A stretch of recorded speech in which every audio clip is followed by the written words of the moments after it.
Ready to level up? Chumba Casino is your playbook to fun. It's free to play with no purchase necessary. Enjoy hundreds of online social games like blackjack, slots, and solitaire. Anytime, anywhere with fresh releases every week. Whether you're at home or on the go, let Chumba Casino bring the excitement to you. Plus, get free daily login bonuses and a free welcome bonus. Join now for your chance to redeem some serious prizes. Play Chumba Casino today. No purchase necessary. VGW Group. Void where prohibited by law. 21 plus. T&Cs apply. Every idea starts with a problem. Warby Parker's was simple. Glasses are too expensive. So they set out to change that. By designing glasses in-house and selling directly to customers, they're able to offer prescription eyewear that's expertly crafted and unexpectedly affordable. Warby Parker glasses are made from premium materials like impact-resistant polycarbonate and custom acetate. And they start at just $95, including prescription lenses. Get glasses made from the good stuff. Stop by a Warby Parker store near you. Mark, they say that week one can't be trusted, that she's lying to us, that she just wants to hurt us. But that doesn't mean we can't have a good time with her. Oh, we can. And we will. Every week one game recap starting right now. Flagship show.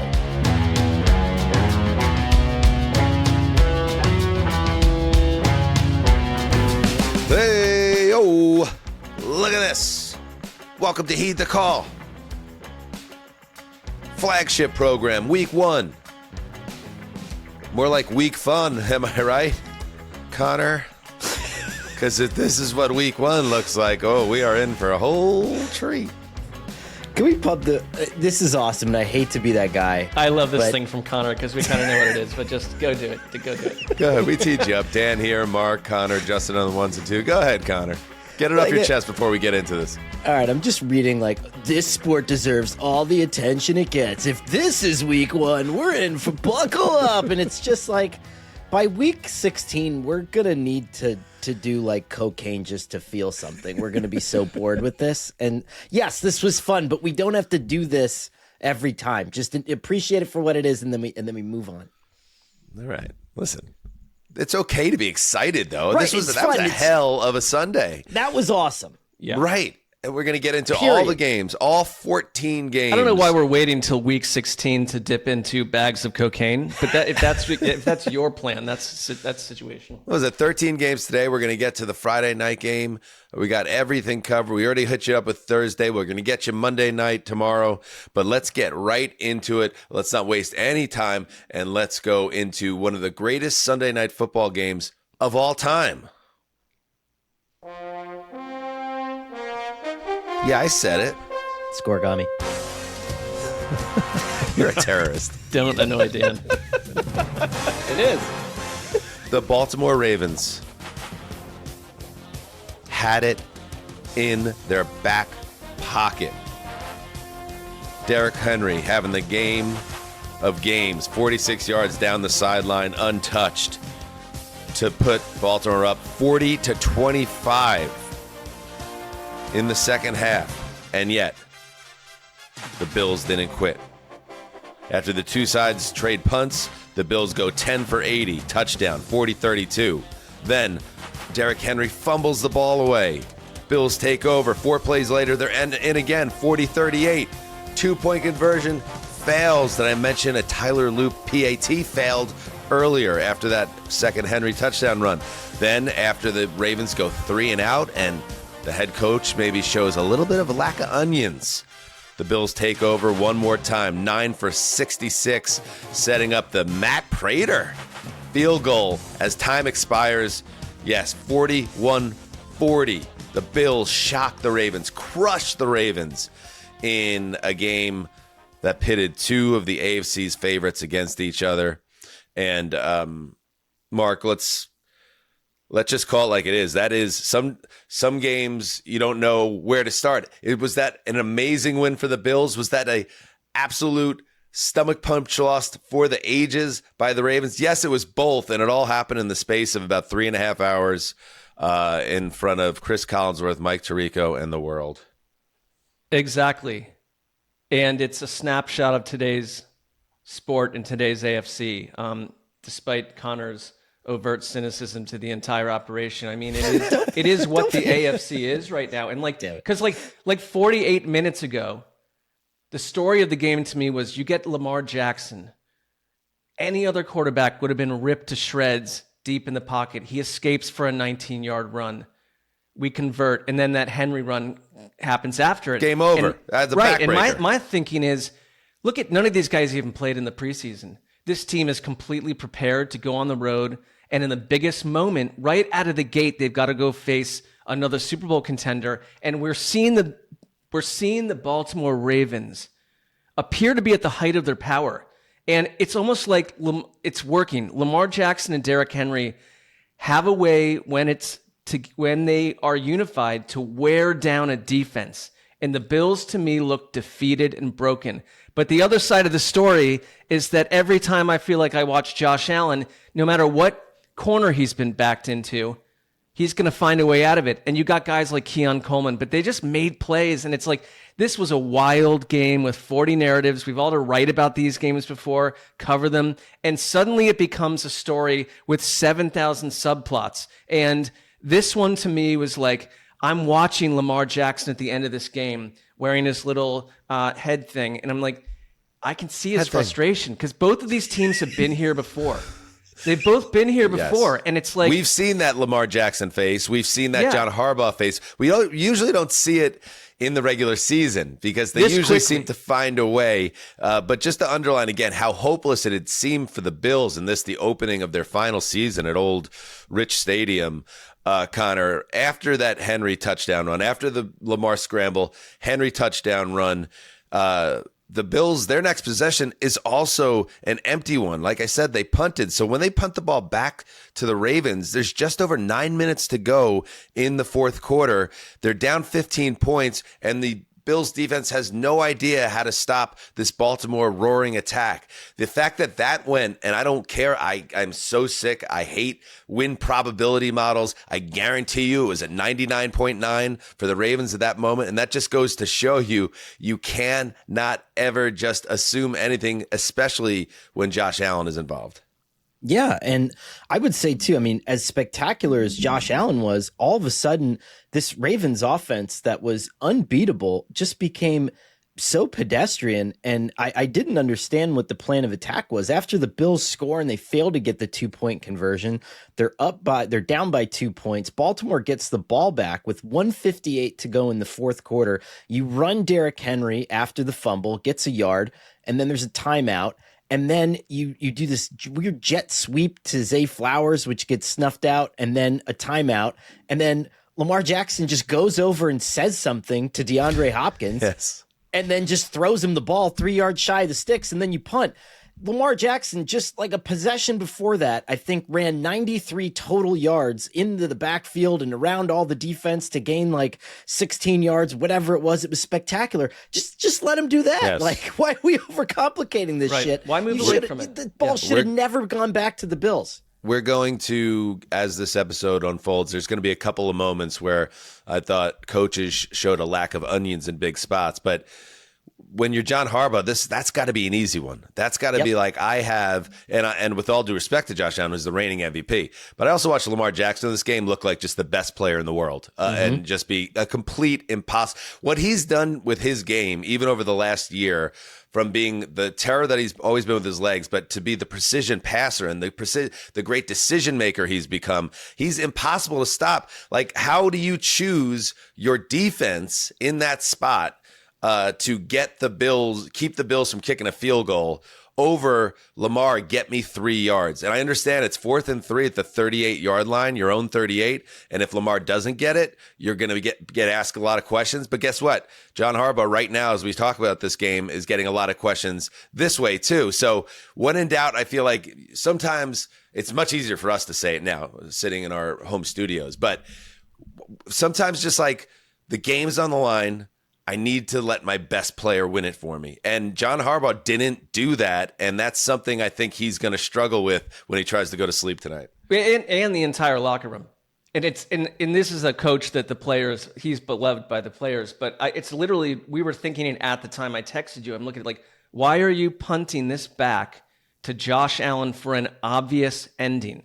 Did anyone think that the Ravens defense was going to get a stop at that point? No one's stopping anyone. So let's punt it back to the most dangerous quarterback in his home stadium, and all they need is not a touchdown, but a field goal. And by the way, we signed our field goal kicker 14 hours ago, and we're still going to do it to you. Can we get that shot of Matt Prater stomping up the sideline, contemplating where he's going to Is get his this- next Winston? Is this William Burroughs at age 42? What is happening here? This looks like Elliott a Smith. British actor in like an 80s BBC Sunday afternoon film. Like, what is going on with Matt What did Prater? you call him? Jeremy Irons? He's a Jeremy Irons light type individual. And yet, This threw me. yeah, I literally thought- had to ask what I was watching on television when I saw this. I I did wonder if he was going to miss the kick when I saw this little like flock of seagulls like weave thing in the back. I don't know what's happening, but anyway, that's sports, man. He did get up on the field, and it was a chip shot, but he made it. And That's like he made 52 new teammates today.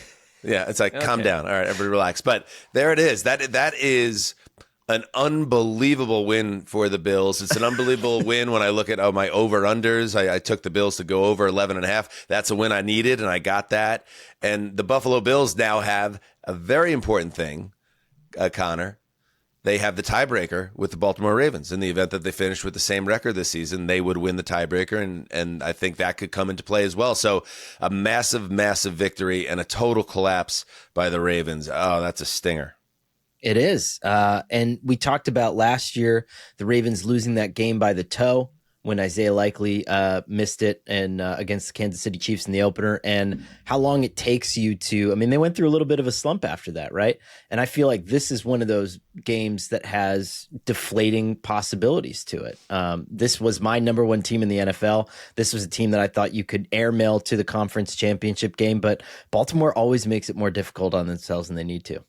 All right. And if you want one more cliche, Connor, before we take a break and get to the rest of the games, yeah, I'll sign up for a rematch later on this season. Yeah, hopefully, we'll see each other again. I want to make it very But I agree. clear. Again, cliches are sometimes cool, and that one checks out as well. I'd love to see this rematch in the last Sunday in January.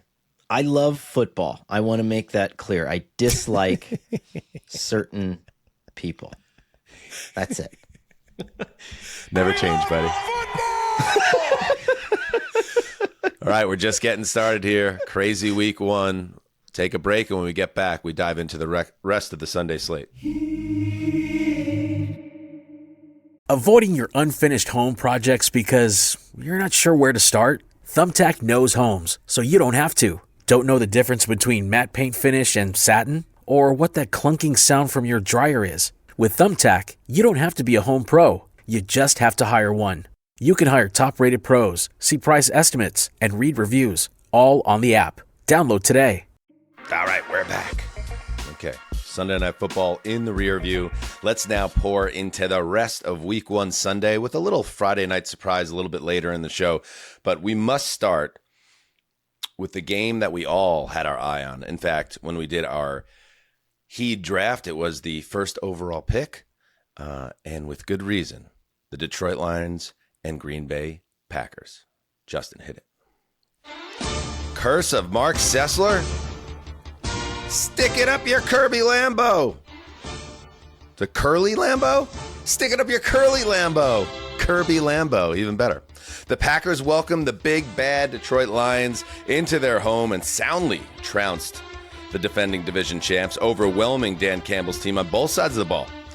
In one of the most lopsided contests of Sunday, Jordan Love threw 2 touchdown passes, and Michael Parsons netted a sack in his Green Bay debut. It was a perfect day of cheesehead football. Final score, 27, Lions 13. And most importantly, a perfect day for Mark, because this matters a lot to our friend. And right now, your Super Bowl prediction, where we stand on September 7th, is beautiful. Well, it's like, this is what we love about not just week one, but the new season in general. Like, there is transformation because the Lions, and I have nothing but affinity for the Lions and their fans in general, but like, they've been the darlings, right? And like, suddenly out of nowhere, a Green Bay Packers team that struggled immensely against the NFC North a year ago, and it seemed to be the closed door in front of them, 1-5, come out and drop a complete hammer. And the one thing I've felt about them, and this is weird, but you're just like watching who they were all summer, that they feel completely inside, comfortable in their own skin now. And Micah Parsons did have that late sack, but this wasn't just because of Micah Parsons. The entire team, to me, felt completely plugged in, dialed in, and it was important to drop a hammer on the one team in your division that has claimed its stake. And it is an incredible start for the Green Bay Packers. I thought their defensive tackles, you've just traded away your best one, were dominant against the line of the Lions. The Lions, who have made their way by getting leads and then dominating you with physical power running, could not run the ball. But even the Packers had 11 yards rushing at half and found other ways back into this game and to dominate from start to finish. Like, it was just interesting to me to see the complete division transform, change. And I really do want people to know I'm not out here trying to curse teams, Dan. I believe in them. I want to believe in them. I want to see something happen in the NFL that matters. And that is how I felt about what I saw today with the Green Bay Packers. They have arrived, and they are going to be a problematic element for the rest of this conference, a conference that has changed. All right, talk your talk, and you deserve it because it was a big game. It was 1 week. It's just one game. I think Fair. It's so important because if there's a theme to week one, it is that week one is a liar. It's a lying harlot. And some of these teams that we're really impressed by today are absolutely going to crap their pants by the end of this season. That said, Connor, I don't think the Packers are one of them. And the fact that they were able to make this statement against the Lions, I think it's one of those week one results that do carry more weight to me because I think it is very much a statement win. It's the Packers saying that last year is over, the whole 15-2 Lions, everybody's favorite team. No, listen, they failed. The Lions couldn't get back to the Super Bowl last year, and now they got to start over again. And guess what? We're better, and we just got one of the best defensive players in the game, and he barely had an impact in this game, and we still kicked your butt. It was a big, big performance by Green Bay. I read it a lot as sort of a victory in management. And yes, I mean, 29 snaps for Micah Parsons and 3 pressures and a sack doesn't seem like a lot, but schematically he did cause a lot of issues for Detroit and got the Packers into some really good situations. But I view it as a victory of getting the Packers to the starting line and feeling faith from the people who are assembling the team. And it's no different than when Howie Roseman goes out and gets Saquon Barkley last year after they crap their pants at the end of the season and go on that massive losing streak. And this is management saying, no, I think you guys are really good. Here's the best running back in the NFL. Now go figure it out. This is no different than what the Packers did, where they had a rough, playoff stretch and they looked like they couldn't measure up against the Eagles. But what does management say? We're not just going to go 9-8. Here's freaking Micah Parsons. There you go. Let's check out some sound. We'll start with Jordan Love, quarterback of the Packers. He was on target in this game. Here's what Love had to say. No, it's amazing. Obviously, I think a big goal for us was to be able to come in here and start the season off fast and start the season on the right note. So to come in here week one at home and get a dominant win like that is amazing and exactly what we've been working for. So it feels great. All right. And how about a disappointed Dan Campbell on the other side? You hate starting the season out with a loss. And as bad as that is, it's not what it appears to be. So it's like I told them, let's clean up the tape. We made some critical errors at the worst times possible. And you don't do those, you take those out of the equation and it looks different. One note here, Mark. So, and again, just one game, but the Lions led the league over 33 points a game last year. And there was a brain drain from that coaching staff. We all know that. Any concerns about this offense? They didn't get a touchdown until the last minute. A beautiful catch by the Tesla kid. That was unbelievable, that catch. But otherwise, just nothing to write home about. Did you get any nervous vibes about it or just a bad day at the office for Detroit? Well, I think you're right that we are minutes into the season. So nervous, no, but like Jahmyr Gibbs, Amon-Ra St. Brown, Jameson Williams, hushed afternoons. And we didn't see moments of incredible innovation. I think we've got these coordinator questions. And instead, the coordinator we're talking about is Jeff Hafley, who is creating a complete dominant performance in Green Bay in year 2 of this stint for him. So I'm not nervous because I think we just heard from Dan Campbell, who is an incredible manager. And this is a resilient team that will find their way out of this. But the conference has changed. If anything, I would say this. I thought Green Bay's offensive line was the more powerful offensive line. Is the loss of Frank Ragnow like a critical loss? Like, so we need to see more. Like, you can't be this team next week.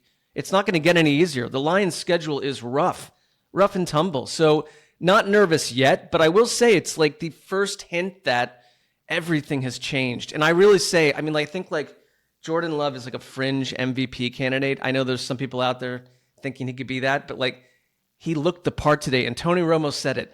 This was incredible team football. I know that sounds kind of part and parcel and pretty of a pat comment, but it was a really clean team performance. And as Connor said, well managed from coach, roster, player, individual person, all the way from top to bottom. So a promising start. Like if you're a Packers fan, you are hammered right now. They're known to do that. Before we move on, did you guys see Romo today?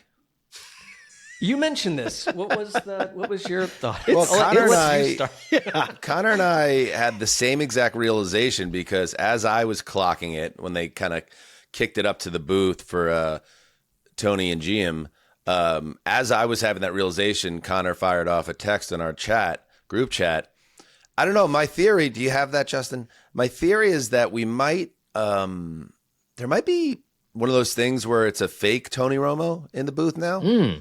And whoever the original Tony Romo, like he's either missing or dead. I hope not. And whoever this is kind of looks like Tony Romo, but clearly is not the same Tony Romo. And I guess you could also say, Connor, maybe he's just had some work done and, he's in television and he's aging, and we're all trying to keep it together. But something just to look a little different with Tony Romo. It's like an episode of Heat and Light, Connor. What's going on here?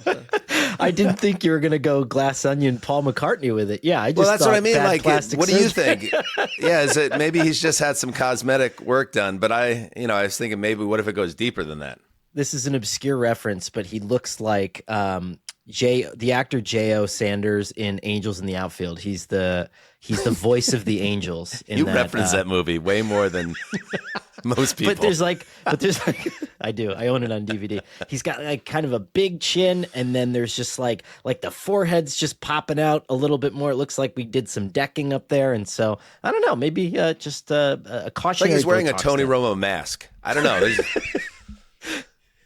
That happens to guys' faces, though. Doesn't everything just get bigger? It just like on the face. That's not exactly what's happened here. Okay. I don't know. Everybody check it out for yourself. I'm not trying to be cruel or anything. I'm not even saying he looks worse. Maybe he looks better. Sure. It's just that he or whoever that is looks different. All right. I don't know. AI. All right. Let's move to the Meadowlands. All right, let's see here. So Aaron Glenn fired Aaron Rodgers in a way that embarrassed the egomaniacal legend. And then the NFL scheduling wizards promptly lined up Steelers versus Jets at the Meadowlands in Week 1. I wonder how this could possibly turn out. Yes, true to script.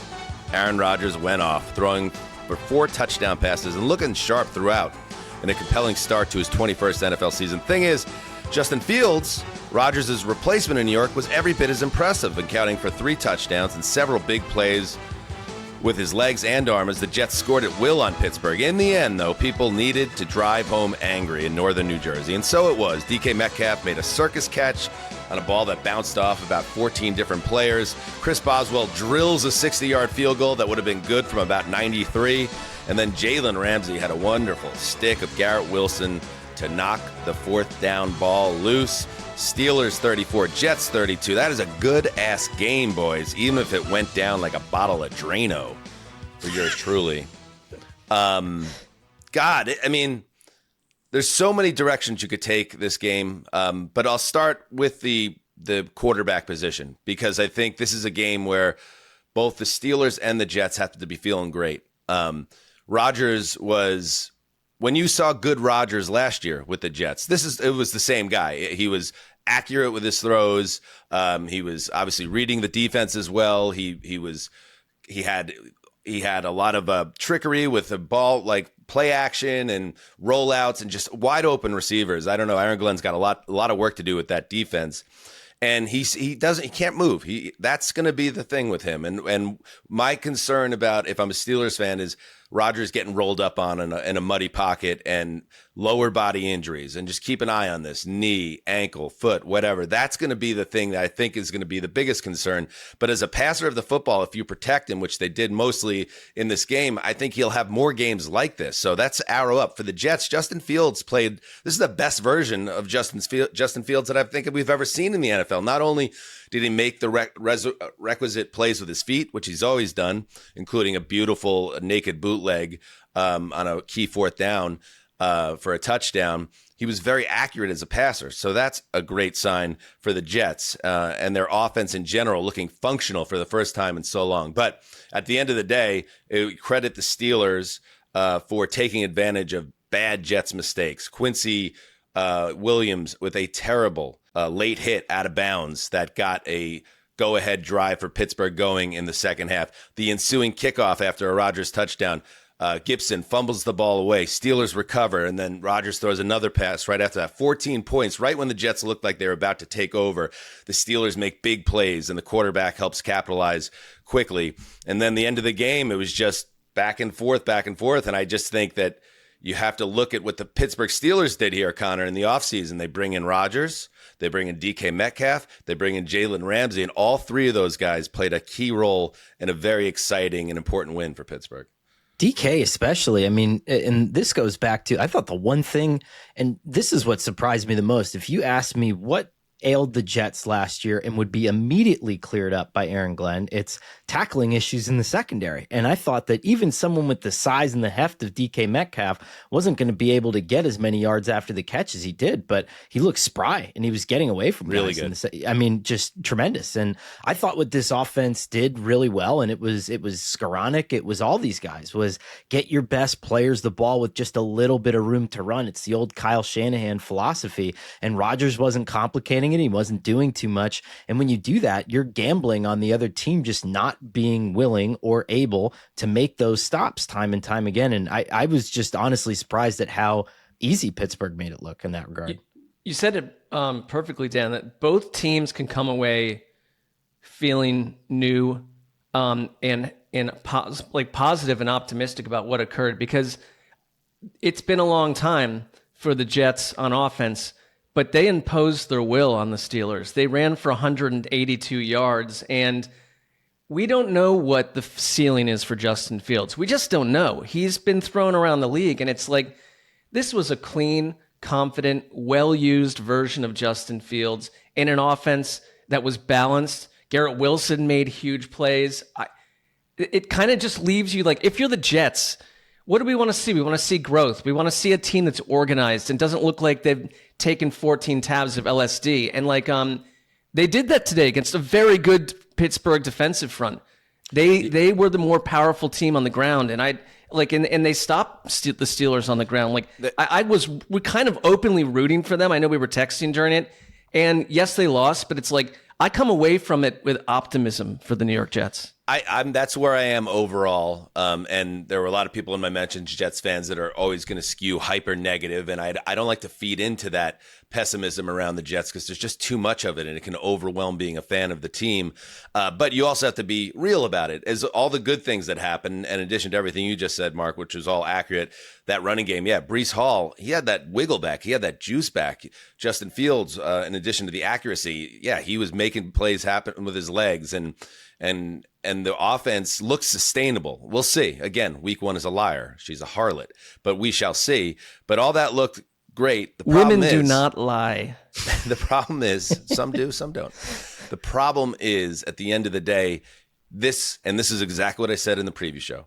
This was a big game for the Jets. This was their chance to beat Aaron Rodgers and start the Aaron Glenn era in a beautiful way. And you blew two fourth quarter leads in this game, and you could not get it done. So I'm going to be optimistic and focus on the positives, but you have to understand, like, it still sucks. That's the bottle of Drano that went down. That this is a game you got to win. You got to finish this game off. And the fact that they couldn't do it and lost it in a painful way, and it allows Aaron Rodgers. And you think I'm going to be mad at Rodgers or give him crap about this clip we're about to play?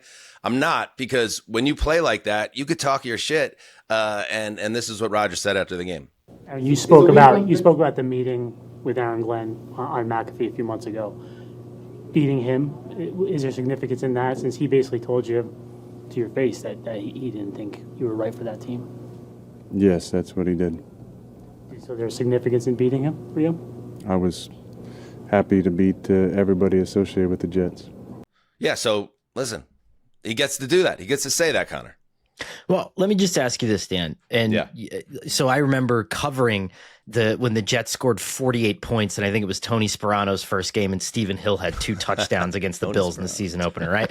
But so you take that for a grain of salt. But when is the last time that you've been this excited individually about a Jets offensive coordinator in specific, right? Because there's been a long history of retreads and, it's not going well, let's go get Chan Gailey or Marty Morningwig or any of these guys. And that seemed to be the theme for so long. This is the first time in a long time that I remember you having an upward trajectory, young, future possible head coach, OC in the building. And maybe you could say LaFleur was like that, and he's flourishing obviously in Los Angeles. But I mean, when is the last time you felt this way about an OC after 1 week? Yeah, it's been a long time, and I hope it's not fool's gold. We'll see. But Tanner Engstrand, who was the senior offensive assistant under Ben Johnson, talking about that brain drain in Detroit, they lost both those guys, and it certainly looked like the right guy. Let's give a little props here to Chris Boswell via Mike Tomlin, because, again, I don't know if I've ever seen – we've seen 60-yarders now. They happen. 60 is the new 50 almost at this point. But piping it the way he did, here's what Tomlin said after the game. And I can't say enough about Boz. Man, our kicker is a serial killer. Man, he got a low pulse rate. He can't wait to deliver. And lastly, before we move on, my kicker is a serial killer. Before we move on, we have an American flag incident, Mark. It's been a while since Brandon Whedon's famous incident all those years ago. This poor guy gets trapped on top of the American flag, the giant 100-yard flag they unfurled before the opener, and he's crawling on his hands and knees. This is a guy that might have kids. Like, how do you go home to your wife after this? You don't. You got to put the Tony Romo mask on. You got to go into hiding. You moved to like North Texas and live in a small like a small apartment for one. Maybe that's the real Tony Romo trying to escape. That's like a cat. How is it not sinking the flag? Where did it? It's a huge ass flag. If you're listening to this, I urge you to take a look at the YouTube copy of this show, because this is insane. And one more thing. This is J.J. Watt's debut in the booth with Iron Eagle. He was very good, I thought. A very promising start. Was he? Good. And coming off a offseason where there was, a lot of unfortunate storylines around kickers and their habits off the field and undermining Hall of Fame careers. Thought this was an interesting choice of words by Eagle on a Nick Folk 51-yarder. The kick from Folk, and he massages it through. Massages it a little bit. Don't need it. That's good. Let's keep that in our back pocket. The bird and the beak. There's Brandon Whedon. Well, this is sad. Isn't this ultimately a little depressing that this happened to him? I mean, it's funny always. A little. Also depressing. I locked the Jets. I knew that was a bad idea. Of course I knew it was a bad idea, but I locked with my heart, and I'm a little rusty in the game. It won't happen again. I'm going to start doing the Sessler move. I'm going to lock against the Jets and just dominate this year. Whedon went on to throw 4 interceptions over the next 2 hours, I believe, in that debut. All right, let's move to Seattle. Division showdown. In case of emergency, break Tungus. 49ers third-string tight end Jake Tungus emerged as an unlikely hero. In Seattle on Sunday, hauling in a reckless end zone throw from Brock Purdy for a touchdown with a minute 34 to play. It was the difference in the 49ers' 17-13 win over the Seahawks. And this is the same Tungus, not Paul Sangus, if you remember Paul Sangus, politics heads of the 90s out there. Not Paul Zongas. This is Tongas. Jake Tongas, that is. Entered the game having never caught an NFL pass, but he had 3 catches in relief of George Kittle, who went out with a hamstring after scoring a touchdown early in this game. And this was a 50-50 ball that Reek Woolen really should have had an interception on. I don't know about, I'm going to get into the Brock Purdy of it all, but like they're down 3 points and they're in the red zone, and this is not a desperation situation. He just floats this thing, and Woolen misplays the ball. This came minutes after Woolen misplayed a deep ball to Ricky Pearsall that set up this go-ahead touchdown. So a tough one for Woolen overall. But it was a happy ending for a Niners offense that never really found its footing despite a successful return to bell cow status for Christian McCaffrey.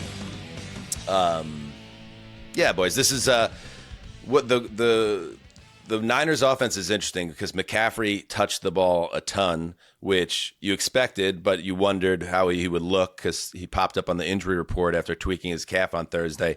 Full go. He had 22 carries for 69 yards. Obviously, that's no great shakes, but also 9 catches for 73 yards. So somebody else can do the math, but he like that's a lot of workload for him. And right now that he has to be that way because this offense with Kittle out of the lineup, with Juwan Jennings banged up, with Brandon Ayuk on the PUP list, with Deebo Samuel in Washington.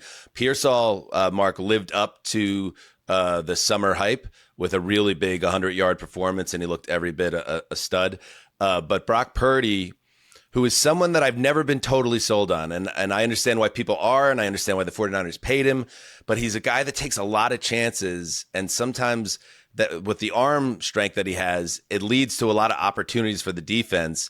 And I feel like they got pretty fortunate with some of the decision making by the quarterback, but Seattle just couldn't generate enough offense to take care of their opponent this week. Right. Like, I think that the fact that Ricky Pearsall landed as advertised is a big development for them, because this is a quarterback in Brock Purdy that does not have Deebo Samuel at his heights as he were, a couple years ago, does not have Brandon Ayuk, and then George Kittle seems as if he would like to play about 10 games a year. And so there's less around him right now.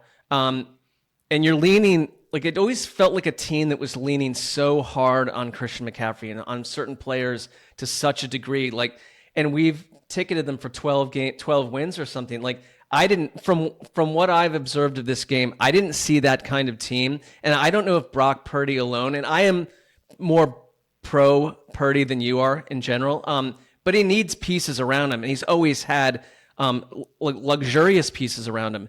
And if that changes, who is this quarterback? Like, I feel like that's what we're going to learn over the next couple months, especially if injuries mount. Yeah, I don't want to skew too negative because he did get the job done, even if it wasn't the prettiest touchdown throw. But he threw another interception where he kind of forced it into Pearsall, and he threw it. It was probably 4 Seattle defenders around him, and it was like one of those throws like, dude, what are you even trying? And then he had Pearsall for what would have been a touchdown on like an out route, and he just didn't have enough arm to zip it in there, and it had a little bit of a hump on it, and it got knocked away. But ultimately, Seattle wasn't able to capitalize. And also their offense, this is the debut of the Seattle offense, new offensive coordinator, Connor, and new quarterback, obviously. And Darnold was sitting on 99 yards with 3:28 to play in this game. And Zach Charbonnet and Kenneth Walker both ran the ball a lot, as we expected them to. Charbonnet had more success than Walker did. But, just not enough offense, and I'm going to keep my eyes on what changes they might make in week 2 as a result.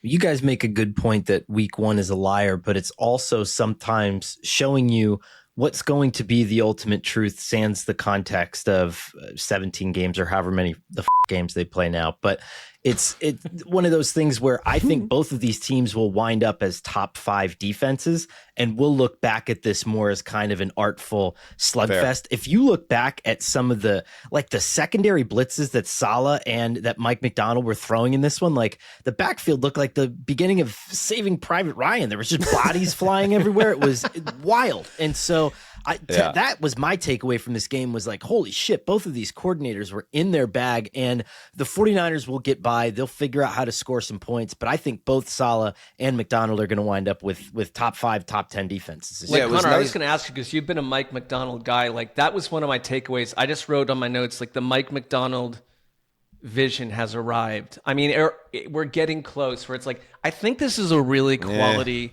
head coach. You want to hear something that I didn't like at all on Sunday from your boy, Mike McDonald? Well, it's not my boy, but I'm saying he could become one of those people. Seattle sends up their kicker on 4th and less than a yard late in this game when they could have, if they get a first down, they could take the clock down and win the game. I hated that. If you're a team, you're ground and pound, you believe in your dogs up front and your running game, go get that yard and win the game. And it put them in a situation to get beat in this game, like straight up. They go up 13-10. Feels a little unmodern. And sure enough, San Francisco goes right down the field and beats them. And Nick Bosa is the one who ends the game with a red zone strip sack. And we got a return of the excited Bob Saleh sideline reaction. I was happy for that. I'm happy for Robert Saleh. He kind of got a raw deal, obviously. Everybody does with the Jets. So a successful start for him as well. So, yeah, this is a grind it out division battle. And I think, Connor, you hit on it there, that instead of getting on these offenses after one game, it's like maybe these are just two really good defenses, and the defenses are ahead of the offense anyway right now. So. There was, to your point, though, on McDonald, there was a pandemic of no cojones this week. And so I don't think that was just him. I think that was a lot of teams kicking from the 1 yard line. One more thing before we move on this and take a break. Kyle Shanahan, now he had a nice offseason. Again, I'm not saying Tony Romo had a bad offseason. I don't know where Tony Romo is. It's just a different Tony Romo potentially in the booth. Kyle Shanahan looks refreshed. He looks like a guy that he's shaved that. Remember, he had the grizzly beard. It was grizzled. He had the white in it. And he just looked older. Now he's clean shaven. He's probably been living clean. Probably been on a juice cleanse or 3. But that's all going to go out the window very quickly if Jake Moody can't make a field goal. And the special teams unit is 0 for 2. Here's both reactions. First to the Jake Moody chip shot miss. And this is a close game. This is a division game where every point counts, and he knows it. And then after a block on another short kick or late in the third quarter, it's like, let's keep Kyle Shanahan looking and feeling healthy, mentally and physically, okay? It's a good move to go clean. I've had a facial hair since COVID. Or as I call it, Corona. I don't know why that's something you can't call it that, but like, it's a smart. It's not like you can't call it Corona. Well, I don't know why it had 2 names. Do you think you're like the bad boy of 2020 memories because you call it Corona? Okay, I call it Corona. Yes. But it's smart to go. You go clean shaven, and then Corona you wear the hat that goes deep over the eyes. So I don't really know what's going on with him looks wise in terms of age, but he does look refreshed. Who knows? I wonder if Jake Moody survives that. The second field goal, the block wasn't his fault. I didn't think it wasn't one of those low trajectory kicks when a kicker's got the yips. It was more like the entire offensive blocking structure collapsed around the kicker. But they're gonna have to clean that up. And they're not the only team that had kicking issues in Week 1. All right, let's take a break and we'll check out what happened on Friday night in São Paulo. Nationwide is so much more than a great insurance company. They're one of America's largest financial services companies. Like how I'm more than just Peyton Manning. I'm also motivating Manning. When I say insurance, you say financial services. Insurance. Financial services. Insurance. Financial services. Now when I say nationwide, you say is both. Nationwide. Is both. Nationwide. Is both. For your insurance and financial needs, Nationwide is on your side. Nationwide Investment Services Corporation, member FINRA, Columbus, Ohio. At Maurice's, we're all about great jeans. You know, the ones that fit you just right. The ones that simply make you feel good. Because you don't just wear jeans, you live in them. Find great jeans starting at $29.90 in stores and at Maurice's.com. All right, we're back. Let's dive into it. Now let's go back in time to Friday night because it was deemed necessary to play football on Friday as well in Week 1. Not going to complain about it. Just going to say it's something that happened. And it, thankfully, because of the rules of America, and if who knows if those rules are going to exist or if America is going to exist, but like, you can't do this anymore. You can't do it after this because college and high school gets Friday nights. But there was one game they were able to squeeze in before the rules came in. It was the Chiefs and the Chargers, and why the hell not? Let's go to Brazil. We spend most summers around these parts wondering if this will be the year someone in the AFC West finally stands up to the Chiefs. On Friday in Sao Paulo, the Chargers made a compelling case why they could be up for the challenge. Justin Herbert finished off the defending conference champions in punishing fashion with a long scramble for a first down near the sideline to clinch a 27-21 win. Herbert was awesome. 318 yards, 3 touchdowns. This was Chargers' first win over the Chiefs in September 2021, right around the time of Corona, Mark. Fingers. Snapping a 7-game skid against the team that has dominated the AFC forever now. Connor, we try not to make too much out of week 1, of course. It lies, as we know. Theme alert. But the Chargers looked confident and capable, while the Chiefs still look like a team with an offense that lacks an extra gear. So here's what my thought was on this, and especially on the Chargers end. You have Amari and Hampton. You're trying to break in a rookie running back, and it's not going well. They vacated the run game, and this is Greg Roman, the guy who wouldn't let Lamar Jackson pass, right? And that's significant that down the stretch on 2 critical drives, they just kept letting Justin Herbert drop back and get into a rhythm and throw. He threw. I think it was 5 straight throws in one of the go-ahead touchdown drive, and then at the end of the game when he seals it with a run, there was only one run bookended by a bunch of throws. They're letting him drop back even when they know that there's going to be pressure. Just handle it, get out of it. And we started to see that like 2021 Justin Herbert, which was awesome. That's the guy that we just left by the side of the bus station like at the end of Breaking Bad. Yeah. Yeah. Jim Harbaugh, as we know, said over the offseason to Rich Eisen, who called this game also, that his goal is to put Justin Herbert into the Hall of Fame. And here's what the interesting head coach said after this game about the win. It's monumental. It's monumental. It's, September 5th, I go down in some Charger lore. In my opinion, it was a big win. 9-5, never forget. He's hyperbolic, and that's part of why we love him, and also are a little suspicious of some things. But I really agree that the biggest part of this, because they're kind of like my AFC Packers in a way, where it's like they had a victory over a gigantic football operation that has seemed invincible in that division. And it's 3rd and 14, and Justin Herbert has that 19-yard run. And that doesn't happen in that situation. Number one, you're not planning for that to be the case. But the aggressive nature of a Harbaugh, Greg Roman team through the air is a surprise. Like, we've been talking for 2 years that this team wants to run the ball 46 times, and they're just not that team. Like, he really is leaning on Justin Herbert and trying to make him into the player that we've waited for. And I thought that was like a huge development. You took down Patrick Mahomes, and Mahomes also on the other side is like, Mahomes doesn't have a lot of people to lean on. But in this game, Quentin Johnston shows up out of nowhere. Right? Like, some of these guys that we've kind of sold down the river, like, are starting to show up. And if that's the case, and again, you're right, we've just got lies all around us, but that is a statement win against a foe that has taken you down time and again. Like, huge development. Didn't happen in our country, happened in South America. Cool. Yes, Connor. Mark nailed it, right? This is what happens when Quentin Johnston catches the ball. And this is probably what would have happened last year if Quentin Johnston would have caught the ball with any regularity. But you kind of brought up a little breadcrumb that I wanted to just mention.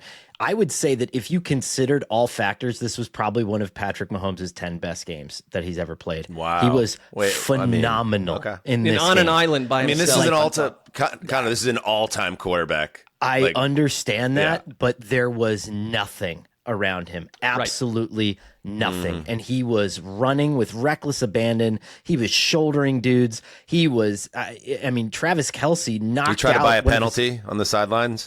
Did you no, notice but that was the thing. He wasn't kitschy. He wasn't like Tom Brady Weasley. He was just a badass in this game, falling down and flipping the ball to guys. And like, Kelce scored, but wasn't awesome by any stretch of the imagination, and knocked out one of their best players. And so it's one of these things that I think if you put all those factors into some stupid Google Gemini, they would tell you that this was one of Mahomes' best games. If you buy into regression, because the Chiefs obviously had incredible success in close games last year, this could be the start of a pattern where the Chiefs come back to earth and the AFC West opens up. Entering this game, they had won 17 straight one-score games, including the playoffs. It's just unsustainable. I don't care who you are or what you are. Sometimes the regression can hit, and it could hit you hard. So keep an eye on that this season.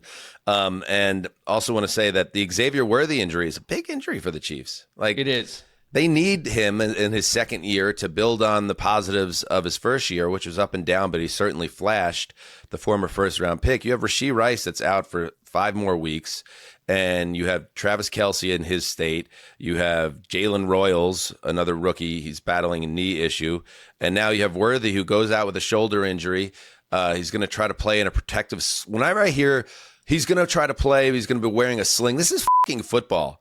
You can't play football with a bad shoulder that has some type of. It's gonna every time. You can't leave your apartment. Every time you get hit, it's going to be unimaginable pain and suffering. Like, I'm sorry, I'm not. Who's that jerk? Ryan Clark going after our old buddy Schrager on the air last week. Well, you sound like a non-player. F you, first of all, Clark. Second of all, the playing with a bad shoulder, you don't have to play to know that that's going to really limit his abilities. So Rashee Rice can't get back soon enough, and Hollywood Brown is just going to have to ball out at a high level, or I think they're going to continue to have issues scoring. So, and one quick thing to Connor's point about what we can learn from week 1. I think we knew there was evidence from training camp that this was the Chiefs team that was going to get back to vertical downfield shots, and Worthy with 4.21 speed was the centerpiece of that. And now that changes what they can do, because they didn't run the ball well either. So it's then what is this Chiefs team right now? We'll see. I wish I voiced this in the summer because I was thinking it. I just never said it, that Mekhi Becton is like the last guy I would ever give a big contract to. Hearing stories about how his NFL career started with the Jets and some of his conditioning habits and certain decision-making of his, he looked like a guy that was halfway dead in this game. He was getting oxygen the whole game. He missed a ton of snaps. He's an important part of that Chargers line. They invested a lot of money in him, and it's like, you got to be on the field, buddy. Did you train this summer? Like, where are we at? He was in the hospital the day before. Because did you see that what he posted on Twitter about he ate the beans and rice and he literally had to go to the hospital with like a digestive issue? Oh, that reminds me. Well, that's no fun. NFL in Brazil, baby. That was that's a fair point. I wasn't aware that he was in the Brazilian hospital, Dan. So yeah, Brazilian hospital. Take that into. I'll get back to the past, but still, my eyes on Mekhi Becton living out this full contract. But that reminds me of Jay Glazer had an amazing dispatch on the Fox pregame show this morning, where he's like, they did like, all right, now let's throw it to Jay with updates on health. He's like, oh, Kyler Murray woke up with some, what was it? GI issues or something. GI issues. And then that made me think to myself, okay, like the way it works as an insider like Glazer, someone's shooting him a text in the morning or the night before, and it was probably like, hey, Jay, what's up? Kyler's shitting his brains out right now. I've seen his feet in the stall for 6 straight hours. Shit, constantly. Like, that's the tweet he got. He cleans it up with GI issues, so good broadcasting in a big spot. Great job. Yeah. Mekhi Becton, get well soon. I'm sorry for assassinating your character in the biggest of all spots. All right. By the way, real quick, this B-roll of Marshawn Lynch, who's the latest guy. He's like a housewife in 2003. Now he's a cameraman, right? He's a photographer. And he's going up to Quentin Johnson or Omari and Hampton, a fellow running back, and giving her pointers. This shouldn't be allowed, right? No. We can't have this unless he's going to the other sideline and he's giving Isaiah Pacheco like beast mode tips. We can't have the guy media credentialed. Imagine Sessler doing that at a Super Bowl. Like, no, we can't. You can't. Both sides, baby. Yeah, well, we've all been credentialed on the sideline here and there, and it's like the number one rule is don't get near anyone of importance. Like, Stay in the background, bro. This gets me as mad as Connor gets Tom Brady. Thank you. Or Tom Brady gets Connor mad. It's like we can't have it. Just take your photos. This really touches in on the Tom Brady kind of universe of just athletes trying to do other things when they should just kind of stay out of the sunshine in our universe. But I think about it the opposite way, where I would almost want Marshawn Lynch to spend as much time as humanly possible on another sideline. Half of what he's saying probably makes no damn sense. And this is a rookie running back that's trying to get his head straight in Brazil. And you have him filling his head with all sorts of Back off, ideas. beast mode. Where are the photos being produced? Is he a stringer for a legitimate news agency? I'm sure he's in close contact with head of photography, Ben Liebenberg, our old buddy. Fair All right, let's move on. Let's head to a division showdown in the NFC South. Hey, speaking of summer hype bunnies, Emeka Egbuka, big start. 2 touchdown passes received by the young wideout, including a go-ahead 25-yarder with 59 seconds to play. And the Tampa Bay Bucks, with the help of a Younghoe Koo, blowing another field goal. I feel like that's happened somewhat often the last couple of years. A miss in the final seconds allows the Bucks to escape 23-20 over the Falcons in what was, a very, I feel like speaking of, I talk about it was a big game for the Jets. I feel like this is a big game for the Falcons to get off on the right foot, and yet they come up short, and the Bucks start their division title defense with a W. Your thoughts on this one, Justin? I know you had your eyes on it. Yeah, my thoughts are I feel bad for Michael Penix. That's like my first takeaway thought. Michael Penix has started 4 games in his career. In 3 of those games, he has led what should have been a potential game-winning drive or at least a game-tying drive. And his defense has blown it on the next possession. The first 2 last year, he lost them in overtime. This one, Baker Mayfield was able to engineer that drive, the late drive with the touchdown pass to Egbuka that you mentioned, who was awesome, by the way. He only had 4 catches, but he was making plays. He was awesome.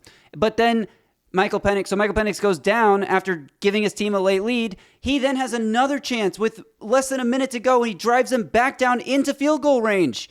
A 44-yard field goal. Dan, you were just talking about 50 yards. If 60 yards is the new 50, 44 is a gimme in 2025. It's a chip shot. Indoors to 34. Indoors. 44 was the field goal, and he pushes it wide. That's like a 34. That is a make. You got to make that kick, Younghoe. It's unbelievable that Michael Penix has engineered all these potential should-be game-winning drives and keeps coming up short. But I did think the Falcons looked better than I expected them to, is particularly on defense in this game. Like they were playing very tough. Bucky Irving was pretty much held in check. He did break off a few big runs here and there, but no like major breakaways. I thought they pressured Baker Mayfield pretty well. I didn't particularly notice either of the rookies, Jalen Walker or James Pierce Jr., so somebody in the comments can correct me if I missed that. But just as a team pass rush, I felt like they were getting pressure on Baker. The Bucks, though, showed why they are the favorites to win this division when, the chips were all on the table. Baker Mayfield leads the touchdown drive. Mike Evans came up with some huge catches. Sterling Shepard came up with some huge catches. And Emeka Egbuka. What more can you say about the rookie? He got all the hype in training camp, and it was deserved. Well, I think he's now almost widely seen as offensive rookie of the year material, taken 19th. And it's like, what were the other 18 teams doing in this situation? I am with you, Justin. Watching this from afar, because I am a Bakerite. I don't know if that's how you'd say it. They made life tough on the Bucks out of the gate. They really did. And this was Baker's 13th game-winning drive of his career. And that says something, because that's sort of the character and the nature of this player on this team especially. But I think the Falcons, if the floor of their defense can just be where it's not been the last couple of years, they aren't a 7-win team, they're a 10-win team. And so I come away from this saying the defense is better. We've got our 4th start from Michael Penix, and I believe in this quarterback. I'm at least there right now. We don't know the future and what will happen, but I believe in what I saw from Michael Penix. This guy just sort of has it. He just kind of has it. We've been watching this game for 40 years. He's kind of got it. Sort of a redemption game for Kyle Pitts, too. I thought he looked pretty good. He caught 7 of 8 targets. He was palming dudes on the face. There we go. Stiff arming people. I was like, hey, that's the guy I thought they were drafting. If you're out on a limb once again after your fantasy draft, buying in on Kyle Pitts, maybe this is the year it happens. Yeah, Baker only averaged a touch over 5 yards per attempt, which is the dreaded Gabbard zone, but 3 touchdowns, no picks. And the Bucs, they seem to find a way more often than not. All right, moving on. Let's head to Mile High Stadium. Oh, by the way, good news for you also, Justin. You have our first successful lock of the season. Oh, right. Here I am reminding you of your lock. You're welcome. They made me sweat it out, but Buccaneers got it done. All right. To Mile High. This is the stuff that the executives at Tubi dreamed about. Tubi. Titans down 8. And after a 4th down stop by the defense, here comes rookie sensation Cam Ward jogging onto the field. This is why fast channels exist, baby.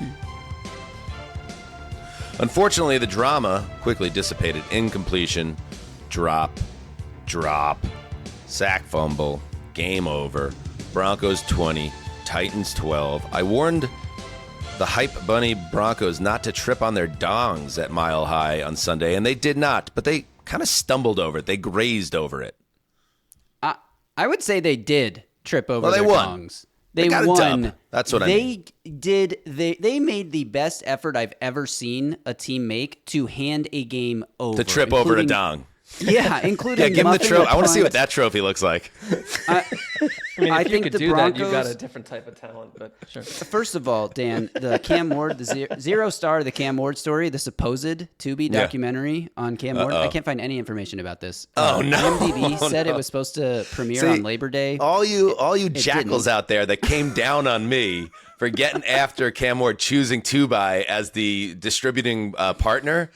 And here's the biggest Titans fan that literally exists in America is like, I can't find evidence that this thing exists. It's like a Ponzi scheme.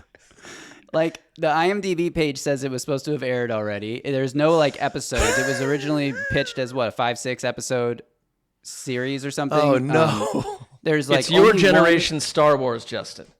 Yeah, I don't know what's going on. No, it's like that. It's like that Jerry Lewis film, The Day the Clown Cried, about the clown at the camp during World War II. It's like that thing. Like, people, they have private watch parties if you're able to find it, and it's like nobody could talk about it, but some people have seen it. It exists out there somewhere. This 2x documentary, but you have to be connected in some way to be able to find it and watch it. That's the way I look at this one. Sounds like a snuff film of some sort. Yeah, so no idea what's going on with that. The game, though. So the Broncos, they turned it over 4 times. Bo Nix threw 2 interceptions, was also strip sacked. He did not look sharp. Maybe beyond the first drive of the game, he did not look very good. He was throwing late. He was under pressure a lot, which I did not expect to see from the Titans pass rush, which doesn't have any edge rushers that anyone here could probably name. And they just tried to hand the game away, and Brian Callahan was like, no, we don't want it. We don't want the game. You can have it. You're down on Callahan, aren't you, Gravy? Titans fans are down on Callahan, huh? I would say if I had to choose fire him or keep him right now, which thankfully I don't, it would be fire him. I think he is in over his head after week 1. A head coach. I know it's only week 1, but it was a continuation of all the problems we saw last year. The Titans had 133 total yards of offense in this game, and they had 131 penalty yards. Oof. It's atrocious. There were so many snaps where Cam Ward took the ball and tried to throw a quick screen or fake a handoff or something. And on one of the screen plays, all 3 receivers on that side of the field are running downfield blocking. It's like, okay, so one of you guys is supposed to catch this pass. There's the fake handoff, the running back's running the other direction. There's multiple times where before a play is set, people are looking at Cam Ward where am I supposed to go? Where am I supposed to go? And he's emphatically yelling at people. There's receivers not breaking their routes off correctly, and Cam Ward screaming at them after the play you need to break that in. It was a very, very frustrating watch as a Titans fan. And as a Broncos fan, I wouldn't feel great about this. This was a stolen win. They did not earn this win at all. The Titans just played worse than they did. A win is a win. But to that point, I will say it's week 1. shaking off the rust. I still have a lot of faith in the Broncos team. Their defense was very good. It's going to be very good. Bo Nix was not sharp in this game, but I don't necessarily think that's indictment on him as a player. It was just, it's a week one. Weird things happen in week one. So that's the stuff that I'm not worried about coming out of this, right? But the Titans end with 5 punts and a fumble. Calvin Ridley had one of the worst drops of the entire day. Come on, you got to make that. What is this guy's deal? I mean, you got to make that catch. You got to help. This rookie quarterback's in a tough spot. It's like these guys have to make those plays. I was referring, for the setup, it was the final drive. They take over. I thought it was a strange play call by Sean Payton on 4th down. And what was it, about 8? They decide to eschew a 51-yard field goal or a punt. Instead throw this he drops back Nix and throws this rainbow towards the far right pylon. And maybe if the throw's online or it's a better throw, it works, but he overthrew his receiver. So it's a turnover that sets you up. And then on 2nd down, I mean, this kid, Cam Ward, he's been sacked 6 times. He's having trouble, moving the chains, and he doesn't have a ton of completions. He's well under 50% passing. He puts one right on the hands of one of your highest paid players, and it just clanks off him. And it's like, if this is what, then I'm totally cool about Callahan if you want to get on him, and we could have fun about Cam Ward and whether or not he's truly a viable or a true number 1 type talent. But if you're not going to give that kid a catch in that spot, we're talking about a team that's going to struggle mightily to win games this year. I know we don't want to spend a lot of time on this game because it wasn't particularly exciting, but 2 things that I have to mention on Callahan. Number 1, he had what was potentially going to be the worst sequence management time clock-wise that we will see this season. It was inexcusably bad. Right before halftime, they get the ball inside their own 10-yard line. They got to go 90-plus yards with 45 seconds. And they come out, instead of just running the ball, being conservative, they're leading 6-3. Yes, Denver has 2 timeouts, but you can run the clock out and take a 6-3 lead into halftime. Instead, Callahan calls 3 straight dropbacks. One of them was that screenplay that I mentioned where nobody's actually there to catch the screen. On the 3rd down, Ward gets sacked at the 1-inch line. It's a miracle that he's able to get the ball out of the end zone and it's not a safety. Then the Titans have to punt it from backed up inside their own inch line, and Denver scores a touchdown 3 plays later. It's like, why not just take a 6-3 lead into half? Now you're down 10-6, 10-3, and then luckily the Titans had a kickoff return after the touchdown. Connor, you want to try to calm down our producer? This is when Jessica goes to CVS for 3 hours, or she claims that's where she's at. She just had dinner at my parents' house while we were doing the podcast. So. It's probably a good idea. And then the other thing is, after the game, he says, "Can we, Justin?" Okay, go ahead. This is like a coach doesn't. You know literally the have a rules. breakout podcast about this team. Yeah, where you can.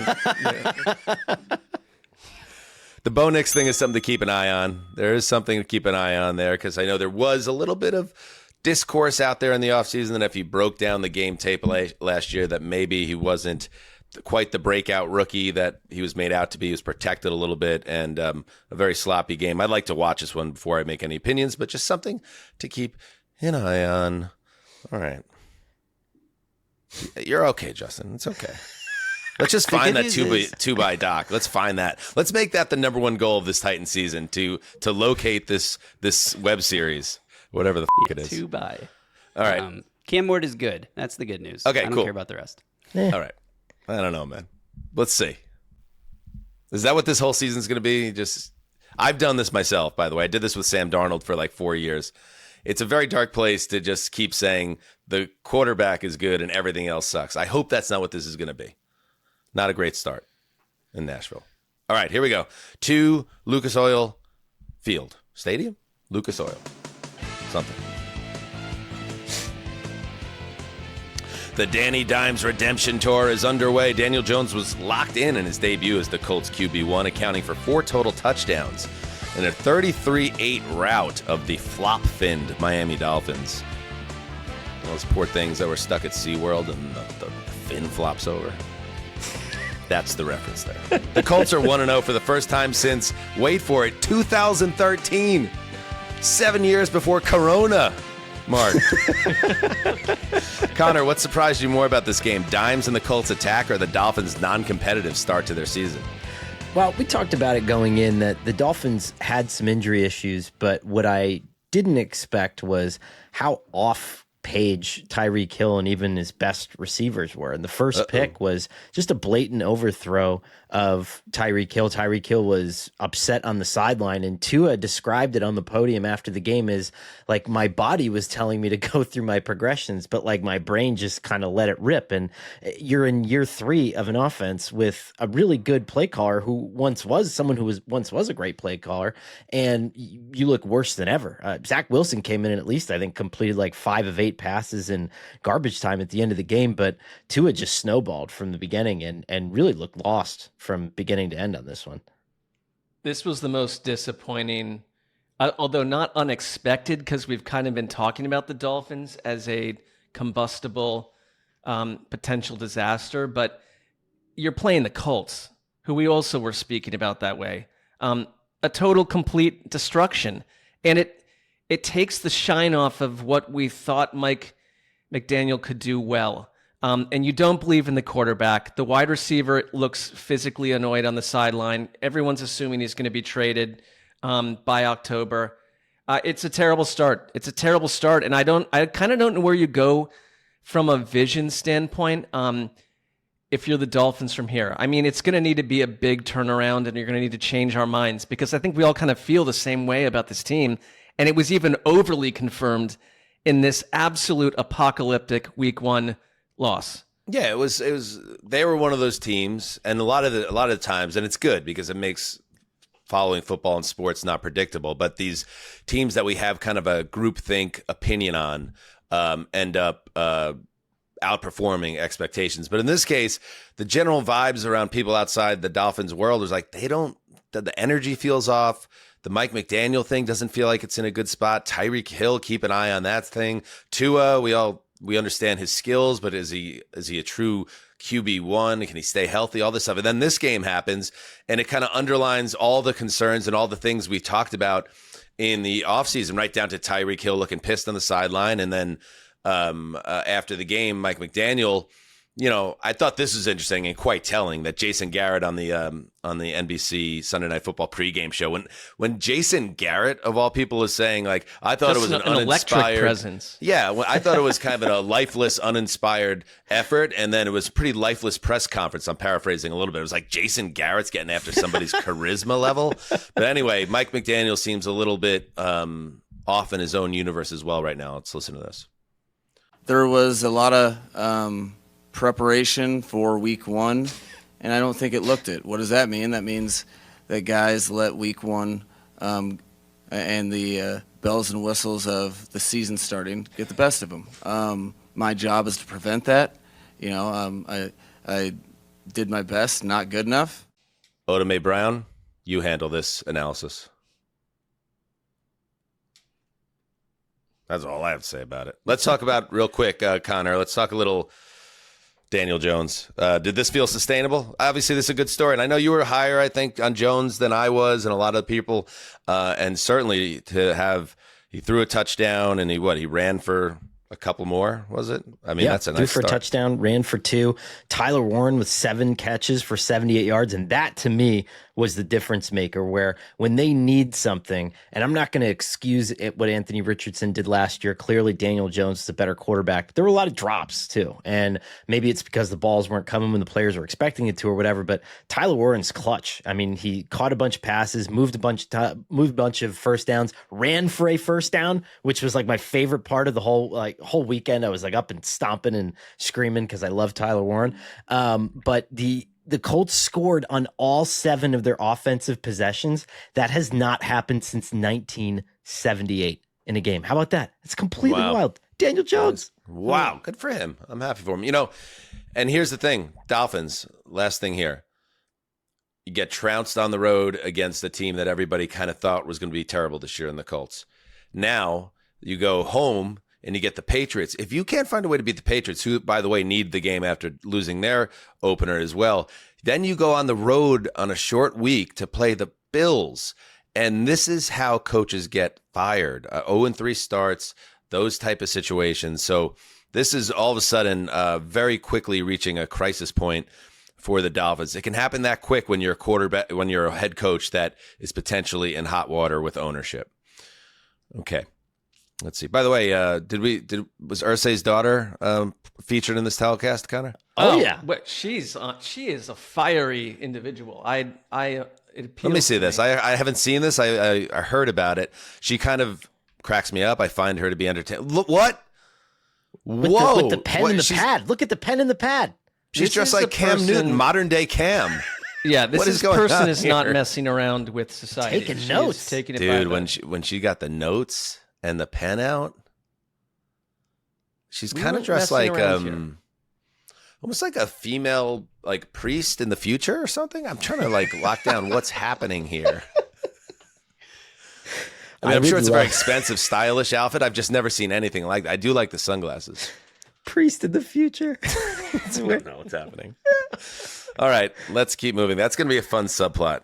Callie? Callie, Ursay. I believe, yeah. All right. Gordon, excuse me. All right, to SoFi Stadium. Fully revitalized by the amoral chamber, parked under an underpass of the 110, Matthew Stafford set aside a summer of health concerns with a strong performance, throwing for 245 yards and a touchdown. That put him over 60,000 career yards, by the way. There's only 9 other guys that have ever done that. How about that? But it was the defense that closed this one out. Braden Fisk recovered a fumble forced by Nate Landman with 143 to play. And the Rams escape with a 14-9 win over the Texans at SoFi. Back to gravy on this one. Justin, the Rams won rugged, and the Texans' offense remains in the mist. At least that's what it felt like from a distance. Tell us about this one. Yeah, I would agree with that. This was I don't want to say a boring game because good defense doesn't have to be boring, but it was a low-scoring, grinded-out kind of game.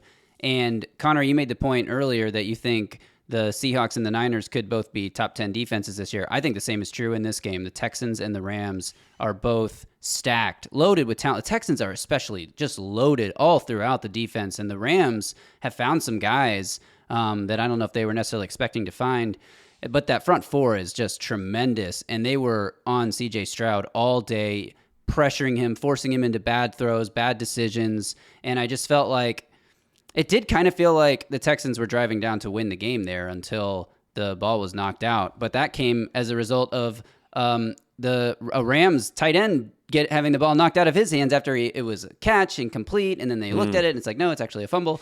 But just like a really like physical, tough game. The Rams lost like 3 players in the first quarter. They all returned to the game, I think. But yeah, it was one of those like this is football kind of games. I saw someone call it a rock fight.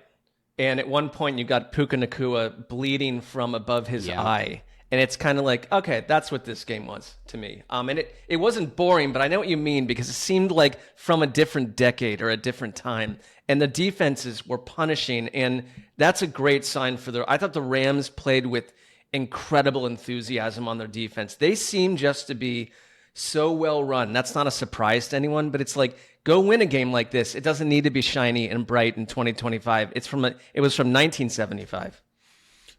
Nick Chubb was the lead dog in the backfield. He had some runs later in the game that pumped up his average above 4 yards a carry. What about the offensive line in general? How did they look in front of Stroud? Because Stroud, this is a big year for him. Disappointment last year. A lot of that was blamed on the line. How did it hold up against the Rams overall? Obviously, the game-ending play essentially was a breakdown of line play. But what did you think overall there? Yeah, there was he took 3 sacks for 37 lost yards, which is a lot of lost yards on 3 sacks, but it could have been more. I felt like he was under constant pressure in this game. The run game for Houston was like better than I expected it to be. I thought they, especially later as the game wore on, they were making some holes open up, but the pass protection I think is going to be an issue all season. It's tough to judge off of 1 week because the Rams have such a good pass rush. And it was like different guys. I think the 3 sacks might have all been from 3 different guys. I'd have to double check that. But yes, they were 3 sacks, all from 3 different guys. But I think they're going to have to do something with this offense. And they were doing it in this game. Like Dalton Schultz underneath was C.J. Stroud's favorite attempt in this, favorite target in this game was like, we got to get the ball out of Stroud's hands right away or else he is going to be under pressure. And that's how it felt the whole game. All right, so let's take a break here. When we get back, we'll hit the rest of the Sunday slate. Ready to level up? Chumba Casino is your playbook to fun. It's free to play with no purchase necessary. Enjoy hundreds of online social games like blackjack, slots, and solitaire anytime, anywhere with fresh releases every week. Whether you're at home or on the go, let Chumba Casino bring the excitement to you. Plus, get free daily login bonuses and a free welcome bonus. Join now for your chance to redeem some serious prizes. Play Chumba Casino today. No purchase necessary. VGW Group. Void where prohibited by law. 21 plus. TNCs apply. Once upon a mundane morning, Barb's day got busy without warning. A realtor in need of an open house sign. No, 50 of them, and designed before 9. My head hurts. Any mighty tools to help with this plight? Aha! Barb made her move. She opened Canva and got in the groove. Bulk creating Canva sheets. Create 50 signs fit for suburban streets. Done in a click, all complete. Sweet! Now, imagine what your dreams can become when you put imagination to work at canva.com. All right, we're back. Let's hit the rest of the Sunday slate. Let's head to Cleveland. The Dog Pound. Arr. I love this song. The Cleveland Browns defense came to play on Sunday, holding Joe Burrow and the high-powered Bengals offense in check for most of the day. But the Cincinnati defense also came to play, and they got a little fortunate due to some special teams issues for the Cleveland Browns. What else is new? Final score 17-16. Bengals over Browns. Mark, as I understand it, based on your texting during the game, very frustrating. This is a game where Joe Burrow throws for 113 yards, and there's some insane stat. Can you fly the stat up, Justin? One of the craziest stats you could see, but it's a very, just like there's only the Jets, there's only the Browns. This from Daniel Oyefusi. I'm sorry if I get that wrong. From ESPN Research, the Browns held the Bengals to 7 yards in the second half. It's the fewest yards in the second half by a winning team in the last 25 years. Cleveland outgained Cincinnati 327-141 and doubled up on first downs 22-11. And yet the Browns lose by a point. How the hell, Mark? How the hell? Well, you mentioned that there were a number of games where kicking, people decided, I want to be a pro kicker, but today I don't. Andre Schmidt, this Browns kicker, missed an absolute gimme. And you know what? Here's, and I'm like, look at it, the Browns have done this to the Bengals over and over. If you want to pick one team outside of a superpower type operation that has weirdly had the Bengals number and Joe Burrow's number, it has been the Cleveland Browns. And it's been in openers. It's been in weird spots where it's like, that shouldn't happen. And today we're talking about what we think is the worst team in football. It's like, this shouldn't have happened, but they have a lot of young players. I thought they fought really hard, but you could see it coming.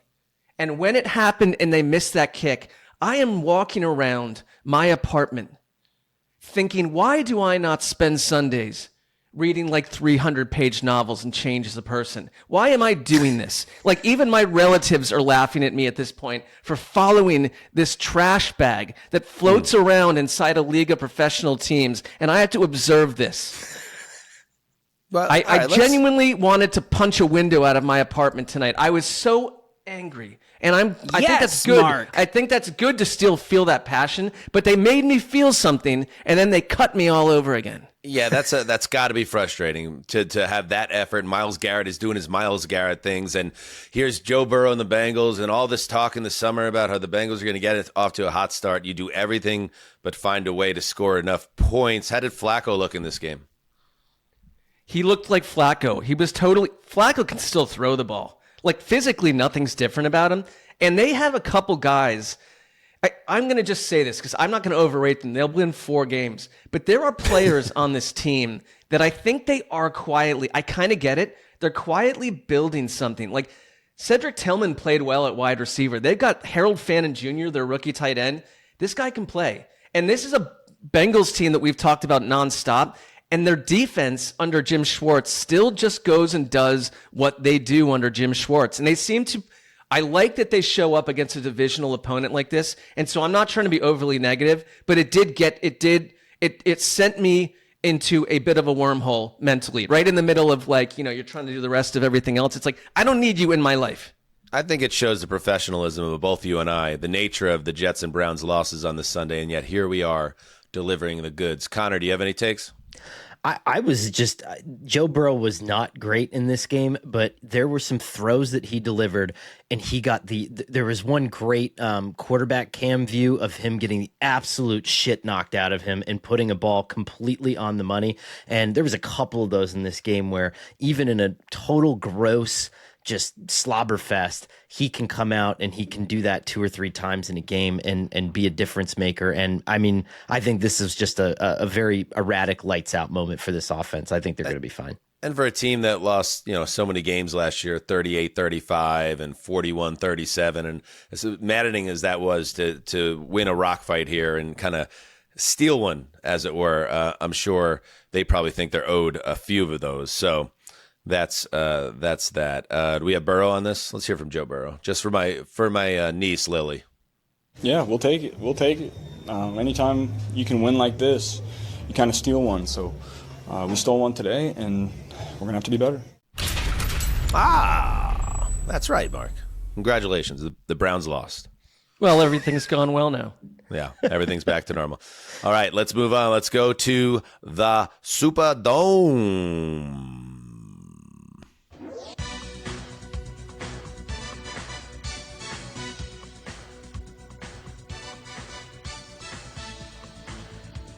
Man, these synths are really going off in this one. I'm trying to find my notes. So just turn this up, Justin, while I find my notes. Just sit back and enjoy it. Da-da-da-da-dee-da-do. Still looking. We had a crash situation. Here we go.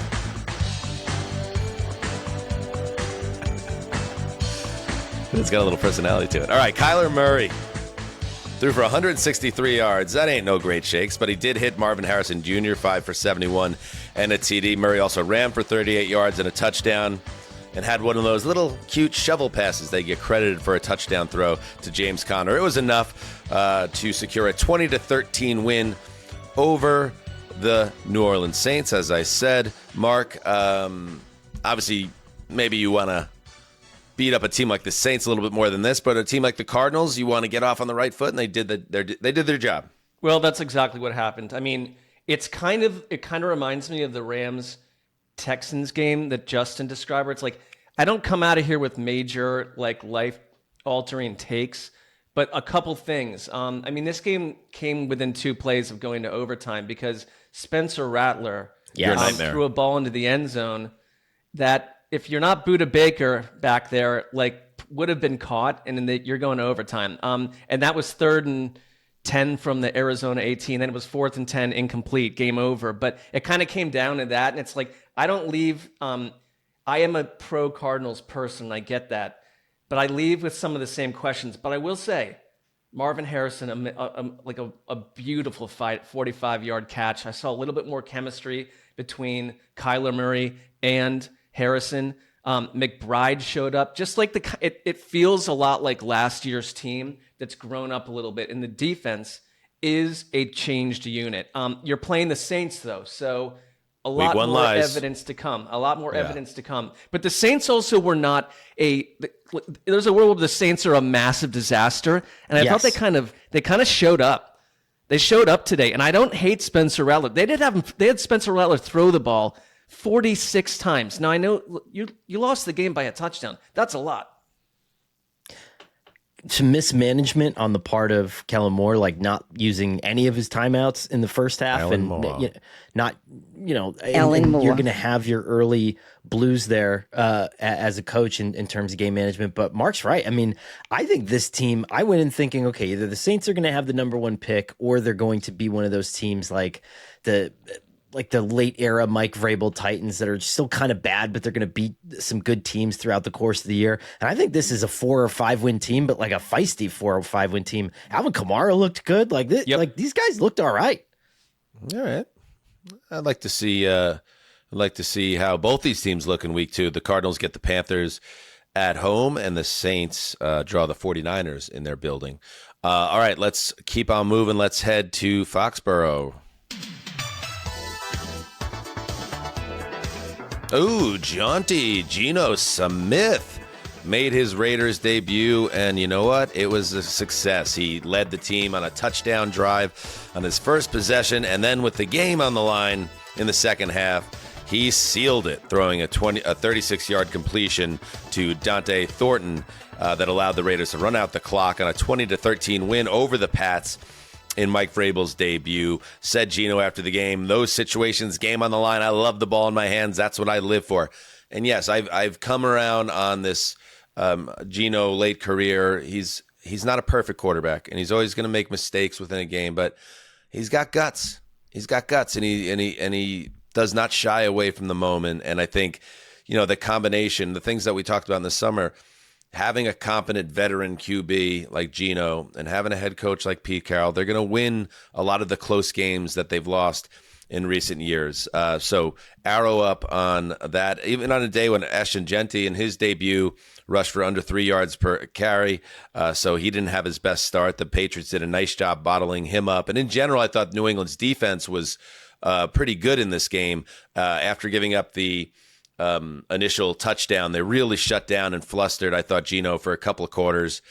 But at the end of the day, the Patriots just didn't get enough offense. And I guess that would be my big takeaway from this one, guys, is that I think the Raiders are going to be a competitive, feisty team this year. Maybe not a playoff team. It's still a very hard division that they're in.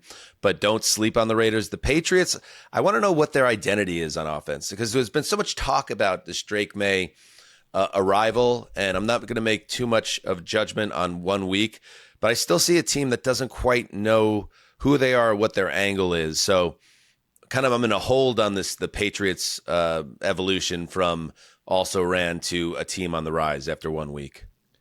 What happened with Brock Bowers? Injured? Is he okay? Because I thought there was a knee injury that occurred for him in this game. He said after the game, I think it was to Pelissero or somebody, that he's fine and there won't be any problems moving forward. Yeah, Bowers was Bowers, which is excellent. He went over 100 yards in this game, and yeah, they're gonna do a lot of damage together. I think that's going to be maybe the most productive tight end in the league. But yeah, the other, just to go back to May for a second, he was missing high with a lot of throws.